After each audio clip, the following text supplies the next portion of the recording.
Are you tired of hearing "man up" every time life gets tough? I don't think people understand how dangerous silence can be for men's mental health. Let's change that right now. I'm Alanda Brayford, your co-host and wellness coach at Crush Your Mountain. Today we're diving deep into a conversation that's as serious as it is necessary. Men's rising suicide rates aren't just statistics. They're real lives, real friends, real stories. Our guest, Ricardo Zulueta, founder of Start Day One, isn't waiting for crisis. He's flipping the script on mental health, focusing on prevention, not just reaction. With Henry, we explore the unspoken struggles men face, the cultural myths that hold us back, and why quick fixes won't cut it. It's raw, honest, sometimes glitchy, but absolutely worth your time. If you've ever felt stuck or know someone climbing their own mountain, this episode could be the spark they need.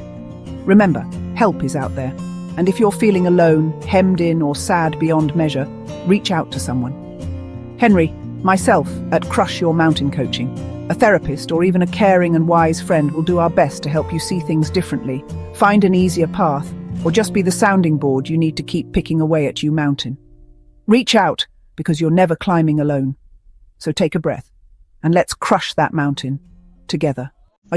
Ricardo, Zulueta, Jack, my man, welcome to Crush Your Mountain Personal Growth. Hey, thank you so much for having me.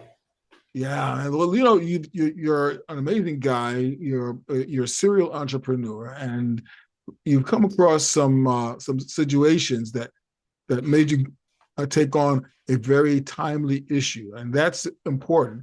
I mean, it's so important that I even want to take my glasses off just to you know, just to get the full import. But seriously, the fact of the matter is that we're losing a lot of human beings, and particularly men.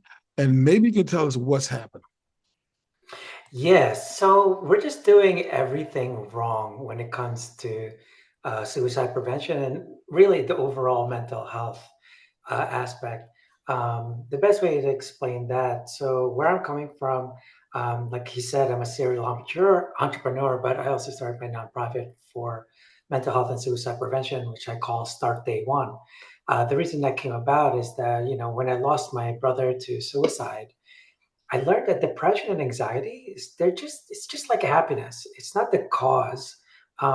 It's just a natural and temporary emotional response based on our perspectives, not our situations.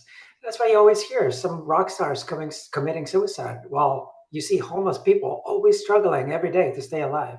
That doesn't make any sense, right? So what's the problem, right? So it's nothing physical. It's always your mindset. Everyone knows to live life to the fullest. Who the hell does it? But we still complain on Mondays, traffic, weather. It's just that it's human nature to take life for granted. It's based on supply and demand. That's why it's called the law of supply and demand. It's always going to be there. Sometimes we get inspired to be hopeful when we hear great stories, or you know, we appreciate life more when even someone passes away. But these are just reminders. But those sense of inspiration is temporary. You know, it's really meaningless unless you make a decision. After talking to like thousands of people, I learned that negative perspectives, that's what evolves into anxiety, depression, drug abuse, and eventually suicidal tendencies. Obviously, that's at the end if you succeed. Everyone's being taught to keep waiting for symptoms of depression and anxiety. I don't even know why we're only talking about those two emotions. But in any case, we're being told that people are depressed because they have depression. But I'm pretty sure Henry's not happy because he has happiness. Because where the hell do you get that? It's impossible to prevent any problems without being proactive. You can't prevent cavities without brushing your teeth. You can't prevent diabetes if you keep eating sugar every day, right? People need to understand that you don't solve your problems before the decision. You actually find the solutions to your problem after you make that decision. That's why we Start Day One. What we're doing is really helping people with a proactive approach instead of reactively waiting for symptoms of mental health issues or suicidal tendencies, which is what most professionals and organizations focus on. So our mission is really to inspire people to change their perspectives from waiting for one day to starting day one. You know, so well, you know, that's a good point. That's a very good point. My question would be then, if we have to, if we have to help prevent suicide, Mhm. where you say start day one, but now with an individual who may be going through depression, where do you start? And you notice I didn't say have depression. I said going through. Yeah, we're all going through happy. We can all go through happiness. But now a person that goes through depression, what are from your perspective, uh, Uh-huh. what's the protocol to help them? So I don't see it as a protocol to help people. It's the protocol to maintain. Um, the best way for people to understand where I'm coming from, let's talk about physical health. Do you know that diet and exercise is what maintains physical health? Everyone knows that. Who doesn't? The same way everyone knows how to live life to the fullest. Hey, don't worry about the small things, Henry. You should take more risks. Hey, take care of your loved ones. Call them. Say you love them. There's nothing I'm going to say that you're going to go, oh, no way. Life is short. Damn, Ricardo, thank you so much. Man, I've been living all my life not knowing this. Every generation tells the next generation. Now, why is that?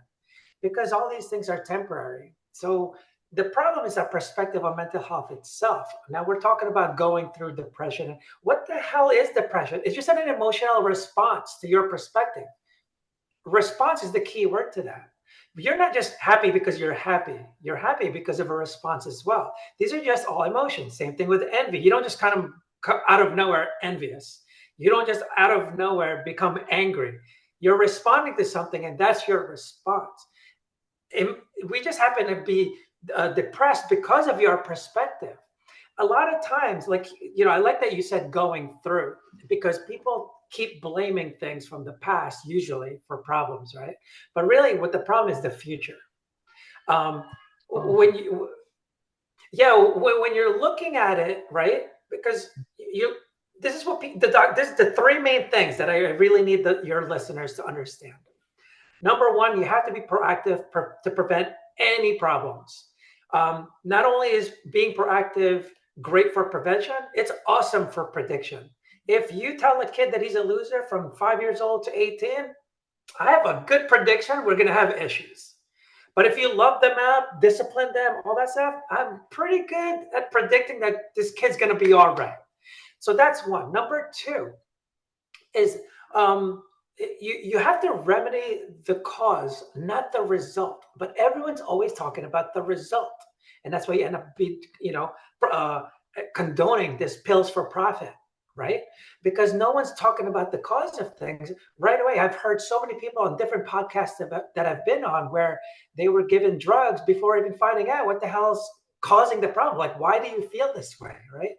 And number two, or number three, the doctors and organizations are feeding the problem.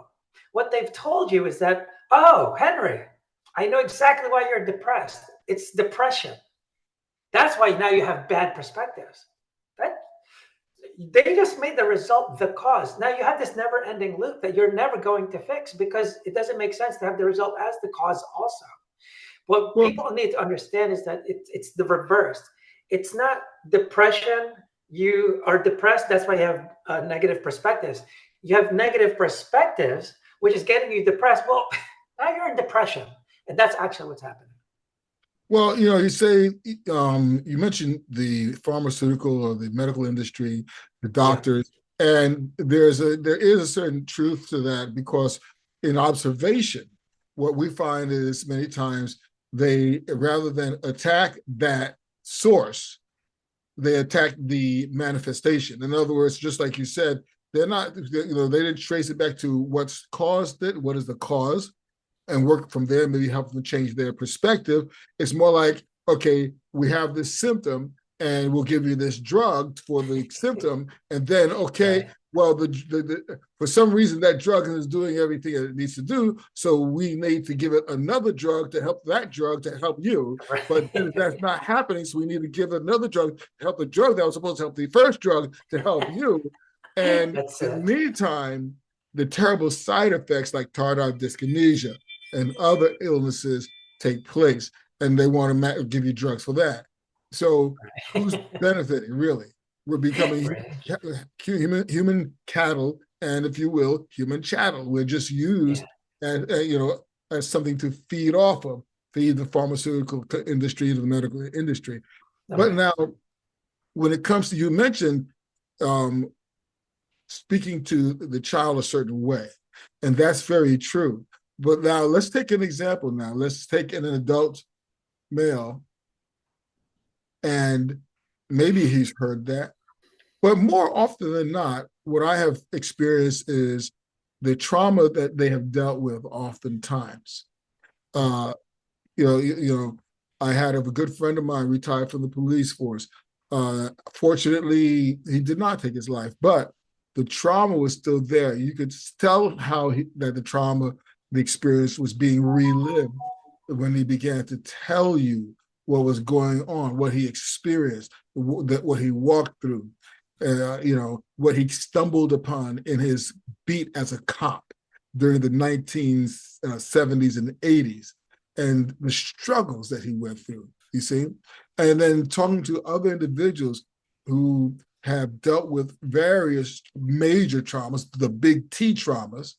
And then you have individuals who deal with what's called the little T traumas, those experiences, like you're not good enough, you're slow, you don't play ball, you'll never get it right, as a kid. You have that. But now, when you deal with the big T traumas, okay, that often do lead to suicide because many of them feel like I should not have survived this. How do we go about helping someone like that?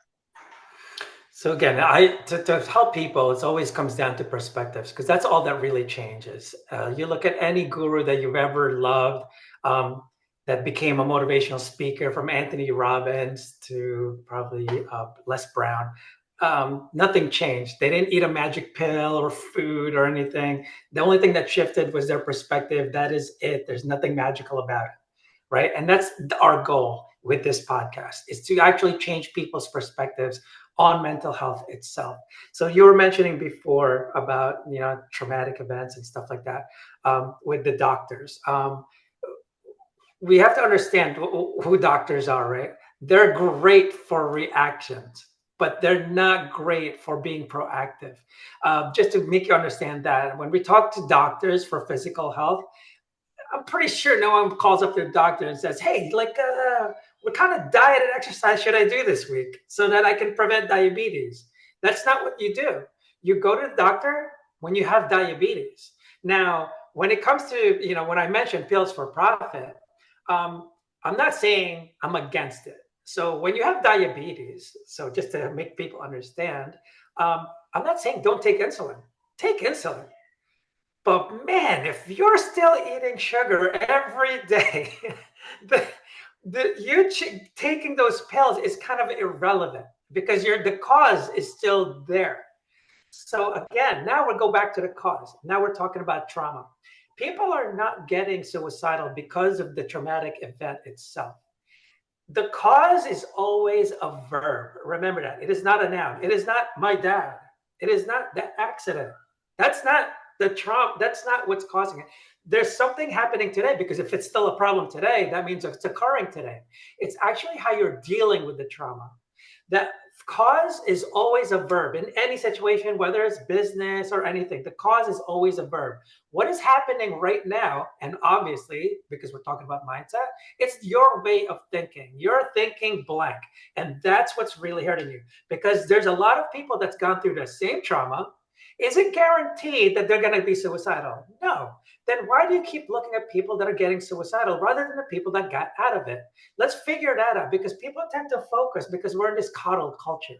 Like, oh, Henry's kind of depressed right now, so, be nice. Like, we have to cater to him, We got to get rid of the stigma, Henry, because that's the only way Henry's going to feel better. If we can get the stigma around Henry will finally feel better. Has it been working?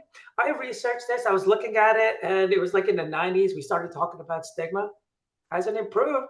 Hasn't really done anything for mental health. The question is, why not? Well, because the problem is internal. It's not external. This whole coddle culture thing that we're doing right now with sports and giving everyone trophies, and those are all external factors that people think that what we have to do, how everyone has to change, but they don't understand the internal things that are happening. It's like giving a kid a lollipop because they're screaming. Yeah, it shuts them up. It's no more noise. They're not in pain anymore. But is that really the best thing for that kid for the long term? I don't think so. So when people go through this trauma, it's not necessarily, oh, the trauma is that. A lot of times it's like, well, how did you get, what was your upbringing? Because it's the accumulation of your perspectives and beliefs that now you think that trauma is not going to change your life. And again, what happens is it's not because of the past, it's who you think you are now in the future. You can't see a different version of you in the future. And so it's not what you can see in the past, it's what you just can't seem to see in the future. It's kind of like when we break up with someone. Man, it sucks. It hurts because you can't see a different future. But she's the one. Man, white picket fence puppy. Like, oh, I can't have it anymore. And you can't see until that day that you all of a sudden go, oh, I think I might find love again, or I think I'm going to be okay. Or until then, it's very difficult because until you can change the blueprint of who you are in the future, that's really what we all strive to be. Because people are saying, well, it looks like this is who I am now. I'm a loser based on your past and your present. But it's really, who are you trying to be, though? Well, you're not there yet. Like, dude, you got time. Like, it's never over, until it's over. And that's really what gets people all suicidal because they think it's like playing video games. When you have 3 lives and you already lost 2 lives and you're level 1, you're like, I'm just going to turn it off and start over because there's no way I'm going to win this game. And that's how they feel. So they want to turn off the game of life. Wow. It's interesting that many times taking the person and giving them that focus, something to focus on to achieve, and they're in little steps, so there's, again, we know there's talk therapy, but oftentimes the action steps, which also involves exercise, because we're talking about so many different things here, the depression has physical manifestations, okay? And when we look at a person who's depressed, you actually see them, you can see areas in their brains which are basically kind of switched off or not functioning, lit up properly. When you look at their metabolism is generally off. And many times because of that, they have begun to, let's just say, kind of go into a negative metabolic state. They might put on weight, they might become obese, or they may, on the other hand, they may stop eating, okay? But in any case, the things that are happening is we're having things in the body that are not functioning properly, the proper endorphins, okay, the proper hormones that should balance a person's inward state of being, that can actually set the formula or the mental equation right so that they can overcome depression. Working with individuals who are type 2 diabetic, the mindset has to come first, because that's where, okay, I'm just going to have my sugar and that's it, comes from. But it's more than just sugar, okay? Many times it's how a person is living. The high cortisol levels of stress that they're living in, that's actually raising the glucose, and then oftentimes causing them to crave the sweets as a comfort, which becomes a vicious cycle. Helping individuals to change the lifestyle as well as to change the perspective actually is what would be needed. So I would suggest also that when it comes to depression, one of the things to help an individual like that, just on the practical step, action step level, would be, number one, to get them out in the sunlight more often, get them moving into the active. All right. And then you mentioned Tony Robbins, I kind of follow some of the neurolinguistic programming thing. There are exercises one can take to pinpoint certain challenges, pinpoint certain emotions and feelings, and to release those things. Mhm. And that often lowers it. But the thing is, people have to take the action. And society at large is in a place where, unfortunately, while people need the concern, society at large is in a place where it's more profit and pills than it is people and freedom. You see? Mhm. So, So my thing, so a lot of the things that you've mentioned, cortisol, all these physical things that, those are all the effects. There's a cause that's happening. Those are becoming the effects. So when you have this high cortisol, people don't understand the power of the mind. It's insane what it can do. Um, just for an example, there was this study years ago about this place. I forget what the place was called, but it was an Italian community. The heart doctor went there, and then he started finding out that the community there, no one's dying of heart attacks, just old age. And you're like, what's going on here? Is it the water? He researched everything, food, water, this, that. He's just like, what the hell? It's not it. They're eating like crap, smoking cigarettes and drinking wine and all this stuff. And then pork fat, everything. It's just like, well, that ain't it. And that's what we've been taught. That's why we're freaking getting heart attacks and this and that. And it's like, how come these guys are living? These people are old. Like, what's going on here? And what they found was actually just the community. Because they're being able to talk about their stress, being around people that support and all that stuff. But either way, it's really just because their mindset was good. When you talk about cortisol, that's the sympathetic nervous system kind of taking play, right?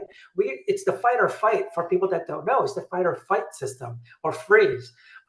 Because as human beings, that was supposed to be like, oh my God, there's a tiger coming after me. And then it's supposed to be gone. Cortisol is to make you kind of act fast, right?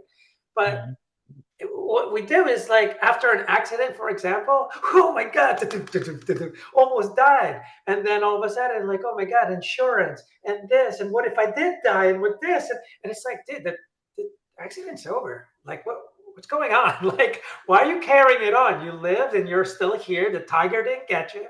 And we're still kind of bugging out. So people have to understand the effects are not the same as the cause. It, like you said, and I like that you said it, that it always starts with the mind. Everything stems from your mind. Your physical things are being affected because of your mind.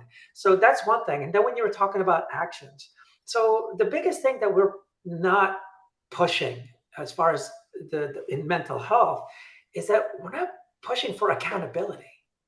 We feel so bad for them. They're like, oh, Henry, he's already depressed. I don't want to say it's his fault because now he's going to feel so much worse. Like, and I don't want that. But it's like, it's going to be painful for this amount of time. And then healing begins. So what we really need to figure out is like, okay, what's going to, what will make you better, right? Because it's not external. It's internal every freaking time. It's always your perspective.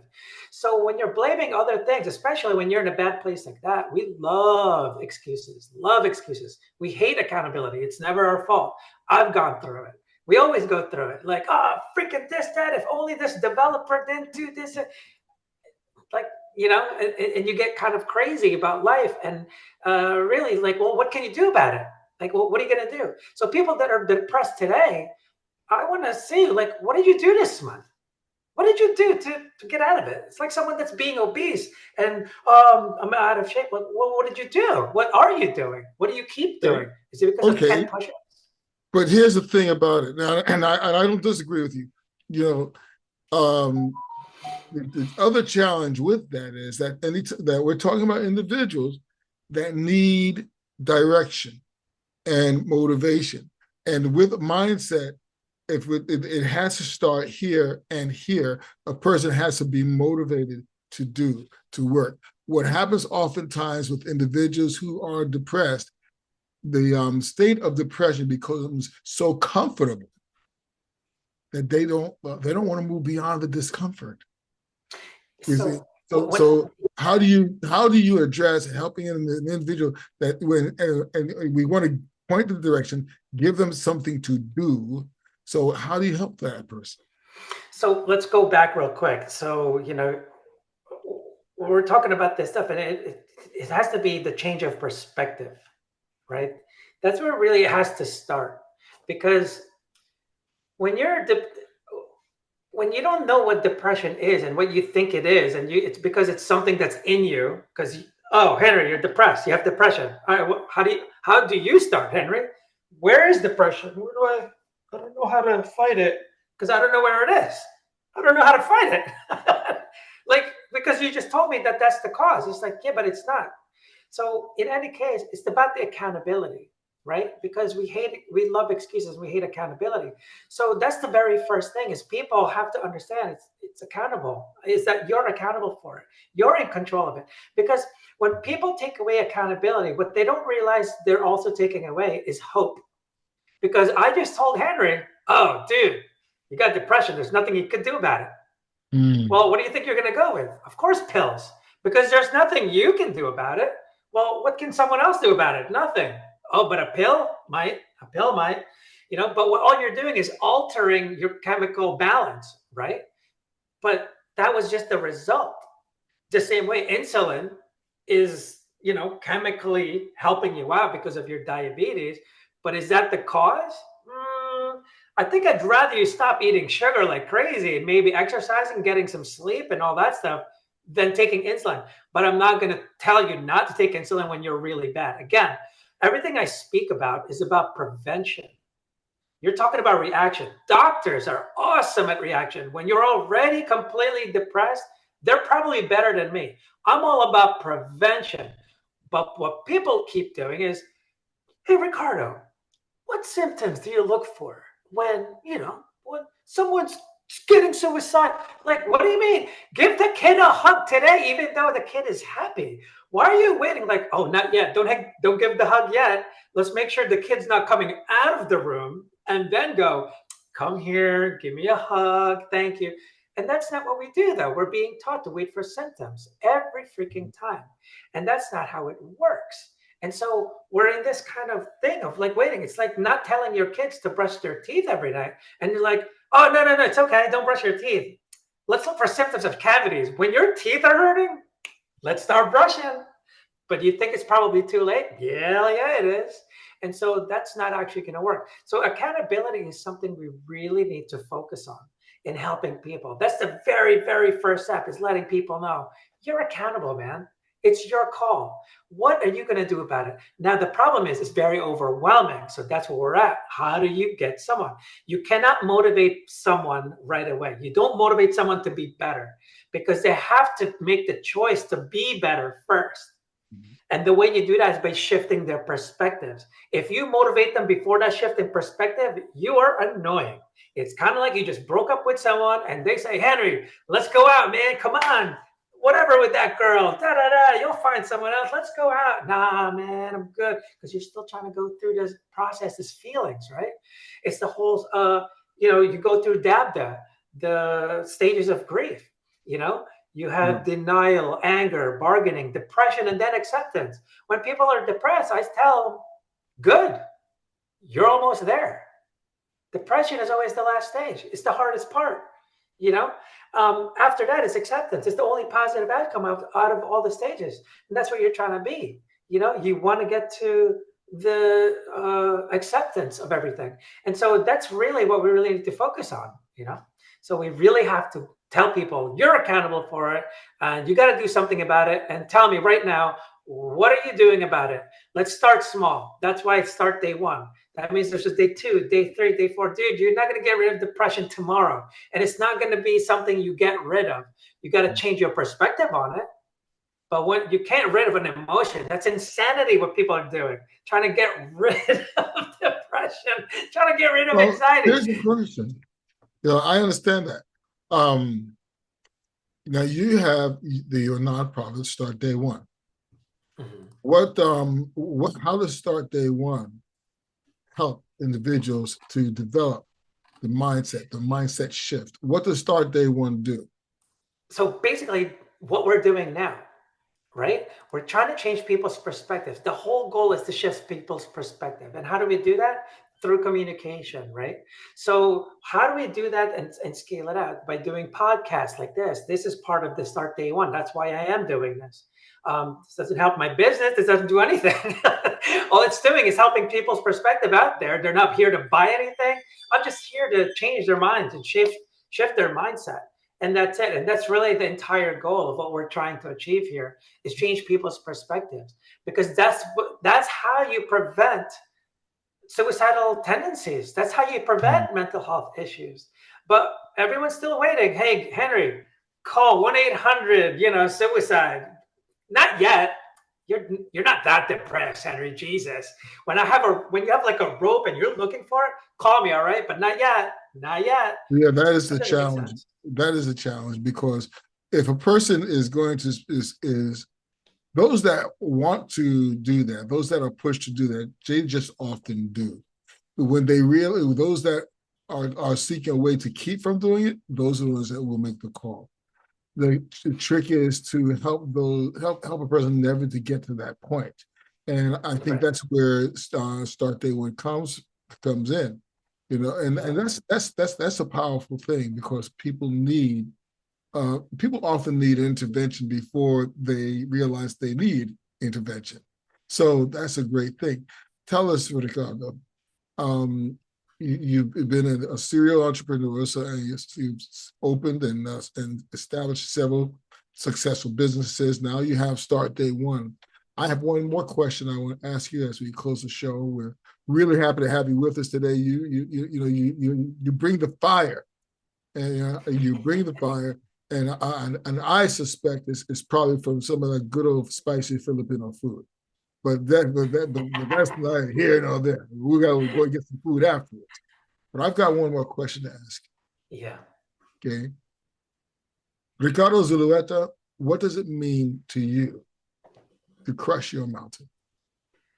So to me, to crush your mountain, I actually put it in a framework. I call it the evolution cycle framework. It's a continuous cycle that you do to reverse everything that's causing the depression. It starts with envision, and then execute, and then evaluate, and then that's how you evolve. And you're constantly evolving. Envision, because you don't know where you're going. You don't know what to do today if you don't know where you're going. Execute. The best way to learn something is when you try. So try everything you can. I don't know who's going to be right, me, Henry, or whoever. And then evaluate. Well, what's happened? Do you pivot or persevere? Do you keep doing what you're doing, or do you not? And then you evolve. That's when you decide. Actually, that's when you pivot or persevere. That's when you really figure out what you're going to do. But that's basically how you do it. It's something you just keep chipping away at, just like any business or success. It's something you just start day one. That's the biggest thing, is the decision. That's amazing. You have to decide. And that's right in line with the principles of the CR.U.S.H method: to conceive and commit, to refine, rework, undertake, sustain, and habituate. That's the whole core of it. And I really want to thank you for sharing this and taking the time. It took us a while to get together, and I know how that is, but we finally did. I wanted individuals to see that there is a challenge among the male population in the United States, and in minority people of color as well. And so we do what we can to help individuals. If you have a challenge, or if you know someone that does, before they get to the point where they need to make a phone call, give them the hug, take them somewhere enjoyable, and give them enjoyment, and help them to vent, help them to attack their pain and drain the pain out, and help them to heal. And perhaps you'll save a life. So listen, thanks again for being with us, Ricardo. And once again, like I always tell everybody, at this time, don't just climb your mountain, crush through it. And we'll see you next time. Thanks again, Ricardo. Thank you. Whew, that was powerful. Ricardo's message is a reminder we all need to hear. Mental health isn't just about treatment. It's about prevention, perspective, and taking that first small step forward before the storm hits. Now, we want to hear from you. What do you think keeps so many men from opening up about their mental health? Do you believe our culture encourages silence or strengthens vulnerability? What role should family, friends, or even workplaces play in suicide prevention? Drop your thoughts in the comments below. You never know who your voice might reach or who it might save. And listen, if you or someone you care about is struggling, if you've noticed a change in someone's mood, energy, or behavior, please don't ignore it. Reach out, talk to them. Call a therapist, a coach, or the Suicide Prevention Lifeline. You could be the reason someone chooses to stay. This is how we crush our mountains, not alone, but together. On behalf of Henry and myself, thank you for joining us. And always remember, don't just climb your mountain, crush through it.